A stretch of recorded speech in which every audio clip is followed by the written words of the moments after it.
নমস্কার প্রিয় দর্শক, আজকের আলোচ্য বিষয় শিব পুরাণ অনুসারে মানুষ পাপ কেন করে এবং পাপ থেকে মুক্তি লাভের উপায় কি। তাহলে চলুন প্রিয় বন্ধুরা, আর দেরি না করে শুরু করা যাক। অজ্ঞতা, অবিদ্যা। শিব পুরাণে বলা হয়, মানুষ মূলত আত্মার সত্যিকারের স্বরূপ ও পরমেশ্বর শিবের সত্তা ভুলে যায়।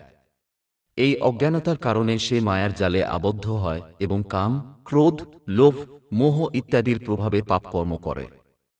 রজোগুণ ও তমোগুণের প্রাবল্য। মানুষের চিত্ত যখন রজোগুণ, উৎসাহ, ভোগলালসা ও তমোগুণ, অলসতা, অন্ধকার দ্বারা আচ্ছন্ন হয়, তখন সে সহজেই পাপের দিকে ধাবিত হয়। ইন্দ্রিয়ের আসক্তি। শিব পুরাণে উল্লেখ আছে, ইন্দ্রিয়গুলির উপর নিয়ন্ত্রণ না রাখলে মন ভ্রমণ করে পাপের পথে। কামনাবাসনা দমনে ব্যর্থ হলে পাপ জন্ম নেয়।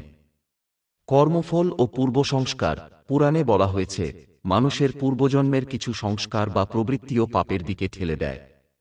অতএব এক জীবনের কর্মকাণ্ডেই নয়, পূর্বজন্মের প্রভাবও মানুষকে পাপ করতে প্ররোচিত করে। মোহ, ভ্রম, ভ্রান্তি। শিব পুরাণে শিব বলেন, মোহই সর্ববৃহৎ বন্ধন, যা মানুষকে সত্য থেকে দূরে সরিয়ে পাপের দিকে নিয়ে যায়। তবে শিব পুরাণ বারবার এই আশ্বাসও দেয়, জ্ঞান, ভক্তি ও শিব নাম স্মরণেই পাপ মুক্তি সম্ভব। শিবের কৃপায় বা নাম জপে সবচেয়ে বড় পাপও নাশ হতে পারে। হর হর মহাদেব। প্রিয় বন্ধুরা, চ্যানেলের পক্ষ থেকে ছোট্ট একটি অনুরোধ, তথ্যটি ভালো লাগলে চ্যানেলটি সাবস্ক্রাইব করে পাশে থাকার অনুরোধ রইল। ধন্যবাদ।